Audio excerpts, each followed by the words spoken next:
Hello, everyone. Welcome back to our podcast. Before we start, please like this video and subscribe to the channel. And if today's topic feels familiar to you, share your thoughts in the comments. Today, we're talking about something surprisingly difficult for many people: saying no. Yes, it sounds simple, but in reality, it can be very uncomfortable. Many people say yes even when they feel tired, busy, or uninterested. They agree to extra tasks, invitations, or responsibilities. Later, they sometimes wonder why they didn't simply say no. I think a big part of the problem is expectations. People often worry about how others will react. They imagine disappointment, frustration, or even conflict. So saying yes feels like the safer option. That connects to social pressure. Humans are social creatures, and we naturally want to be accepted. Saying yes can feel like maintaining harmony with the group. Saying no can feel like creating tension. And sometimes the habit becomes automatic. Someone asks for help, and the answer comes out immediately. Sure, no problem. Only later do we realize that we didn't actually have the time or energy. The decision happens faster than our reflection. That behavior is often called people-pleasing. People want to be seen as helpful, cooperative, and supportive. Those are positive qualities, but they can become problematic when boundaries disappear. Helping others should not always mean ignoring our own limits. Boundaries seem to be the key word here. When people understand their own limits, it becomes easier to decide when to say yes and when to say no. Without boundaries, every request feels equally urgent. And confidence also plays a role. When someone feels confident about their priorities, they can decline requests without feeling guilty. The challenge is learning that saying no is not always negative. Let's explore the feeling of guilt more closely. Many people say that the hardest part of saying no is not the word itself. It's the emotional reaction that comes afterward. They worry that they disappointed someone. Yes, guilt often comes from our desire to be seen as kind and helpful. When someone asks for help, we instinctively want to respond positively. Saying no can feel like we are rejecting the person, not just the request. That emotional interpretation creates discomfort. And sometimes the guilt appears even when the request is unreasonable. A friend might ask for a favor when we are already busy. Logically, declining makes sense, but emotionally, we still feel responsible. Social expectations play a strong role here. In many cultures, cooperation and politeness are highly valued. People are often taught to be agreeable and accommodating. As a result, saying no can feel like breaking a social rule. That might explain why people sometimes apologize when they say no. They say things like, "I'm really sorry, I wish I could help." The apology softens the refusal. It shows that they still care about the relationship. Exactly. The guilt is often less about the task itself and more about the relationship. People worry that refusing a request might damage trust or connection. They want to protect the relationship. But interestingly, always saying yes can also create problems. When someone constantly agrees to everything, they may become overwhelmed or exhausted. Over time, that stress can affect the relationship as well. That's an important point. Healthy relationships usually allow honest communication. When boundaries are clear, expectations become more realistic. Saying no sometimes protects both sides. Work situations make this problem even more complicated. In a workplace, saying no can feel risky. People often worry about how their manager or colleagues will interpret the response. They may fear appearing uncooperative or lazy. Yes, the power structure at work adds pressure. When a request comes from a manager, declining can feel almost impossible. Employees may worry that saying no could affect their reputation or future opportunities. That fear makes many people accept extra tasks automatically. And sometimes the request itself sounds small. A colleague might say, "Can you quickly help with this?" The word "quickly" makes the task seem minor. but several small tasks can quickly accumulate. That accumulation is important. One extra task may not seem like a problem, but when similar requests happen every day, the workload becomes heavy. The person becomes constantly busy. Another difficulty is visibility. Some people believe that saying yes shows dedication. They think accepting more tasks will make them appear hardworking. So they agree, even when their schedule is already full. Yet the opposite can sometimes happen. When someone takes too many responsibilities, their performance on the most important tasks may suffer. Focus becomes divided. Which suggests that saying no can sometimes protect quality. When people concentrate on fewer tasks, they can complete them more carefully and effectively. Priorities become clearer. Exactly. In professional environments, communication about priorities can be more helpful than simply saying yes. Instead of rejecting the task completely, people might discuss workload and timing. Interestingly, saying no in personal life can sometimes feel even harder than at work. When friends or family ask for something, emotions become stronger. The relationship feels more personal and meaningful. That emotional connection makes refusal more uncomfortable. Yes, because in personal relationships, people often want to be supportive. Helping a friend or family member feels like a natural responsibility.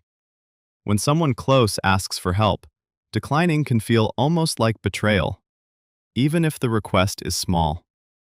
Invitations can create the same pressure. A friend invites you to dinner or a social event. Maybe you feel tired or need rest, but saying no might create the feeling that you are rejecting the person. And sometimes expectations develop over time. If someone always says yes to invitations or favors, people around them begin to expect that response. Changing that pattern later can feel difficult. That expectation can create a quiet kind of pressure. Nobody directly forces the person to agree, but the desire to maintain harmony becomes very strong. People want to avoid disappointing those they care about. Another factor is identity. Some people see themselves as the helpful one in the group. Their friends or family depend on them for support. Saying no can feel like changing that identity. But constantly saying yes can slowly create stress. When someone ignores their own needs for too long, exhaustion and frustration can appear. And that tension may eventually affect the relationship. Which means healthy relationships may actually require honest boundaries. Friends and family often respect limits when they are communicated clearly. Saying no does not always weaken a relationship. Sometimes it protects it. Some people seem to struggle with saying no much more than others. This often connects to something psychologists call people-pleasing. People-pleasers usually feel a strong desire to keep others happy. Their sense of approval often comes from how others react to them. Yes, and that pattern often begins early in life. Some people grow up learning that harmony and agreement are very important. They may receive praise for being helpful, cooperative, and easy to work with. Over time, that behavior becomes part of their personality. The problem appears when approval becomes the main goal. Instead of asking, "Do I have time or energy for this?" the person asks, "Will this make the other person happy?" Their own needs become secondary. Another psychological factor is conflict avoidance. Some personalities feel extremely uncomfortable when disagreement appears. Even a small moment of tension can feel stressful. Saying yes becomes a way to avoid that discomfort. That makes sense. If someone associates no with conflict, they may avoid the word completely. Agreement feels safer than confrontation. Self-confidence also plays a role. When someone feels secure about their priorities and values, they can express limits more comfortably. But when confidence is weaker, outside approval becomes more important. Interestingly, People pleasers are often very kind individuals. Their intention is usually positive. They genuinely want to support others and maintain good relationships. The challenge is learning that kindness also includes caring for oneself. Exactly. Healthy relationships usually respect mutual limits. When people communicate boundaries clearly, cooperation becomes more balanced instead of one-sided. One thing many people worry about is sounding rude when they say no. The word no can feel very direct. But in reality, the way we phrase the response can change how it feels. A polite explanation can make the situation much easier. Yes, language plays a very important role here. Instead of a sudden no, people often use softer expressions. For example, someone might say, "I'd like to help, but I already have something scheduled." The message is clear, but the tone remains respectful. Another useful approach is expressing appreciation first. Someone could say, "Thanks for thinking of me," or "I appreciate the invitation." Then they explain why they can't accept. This shows respect for the relationship. Offering an alternative can also help in some situations. Instead of accepting the task immediately, a person might say, "I can't help today, but I might have time tomorrow." That keeps cooperation possible without ignoring personal limits. In work situations, it can also help to talk about priorities. Someone might say, "I'm currently focusing on another task," or "If I take this task, it may delay my current project." That explanation makes the decision easier to understand. What's interesting is that many people respect clear communication. When someone politely explains their limits, others usually understand the situation. The fear of conflict is often bigger than the actual reaction. So, learning to say no politely is really a communication skill. It allows people to protect their time and energy. At the same time, it preserves the relationship. The goal is honesty combined with respect. And the more someone practices that skill, the more natural it becomes. Saying no stops feeling like rejection. It becomes part of healthy communication. I think confidence plays a big role in this topic. When someone feels confident about their priorities, it becomes easier to decide what they can accept and what they cannot. The decision feels clearer internally. Yes, confidence changes the emotional experience of saying no. Without confidence, a person might constantly question their decision. They may wonder if they disappointed someone or made a mistake. That uncertainty creates stress. But when someone trusts their own judgment, they understand that their time and energy are limited resources. Not every request can fit into one schedule. Recognizing those limits makes boundaries feel reasonable. Exactly. Confidence also helps people separate a request from their personal value. Saying no to a task does not mean rejecting a person. It simply means protecting priorities. That perspective reduces guilt. When people believe their needs are valid, they can communicate limits without feeling selfish. The conversation becomes calmer. Confidence also improves communication style. Someone who feels secure usually speaks clearly and respectfully. Their tone is firm, but not aggressive. That balance makes the message easier to accept. And interestingly, clear boundaries often increase respect. When people consistently communicate their limits, others begin to understand and trust those boundaries. Expectations become more realistic. Over time, that creates healthier relationships. Requests become more thoughtful, and cooperation becomes more balanced. Confidence and boundaries support both sides of the relationship. It's interesting to consider what happens when someone almost never says no. At first, the behavior may look very positive. The person appears helpful, cooperative, and reliable. Others may appreciate that attitude. Yes, in the beginning it often creates a good impression. Colleagues, friends, and family may see that person as very supportive. But over time, the situation can slowly become unbalanced. Requests begin to increase, That increase happens almost naturally. When people notice someone always agrees, they may start asking more frequently. The helpful person becomes the first choice whenever something needs to be done. Eventually, the workload or social obligations can become overwhelming. The person may feel constantly busy. They may spend most of their time responding to other people's needs. Their own priorities slowly disappear. That situation can create emotional stress as well. When someone constantly ignores their own limits, exhaustion and frustration may build over time. Sometimes resentment appears. And that resentment can surprise people.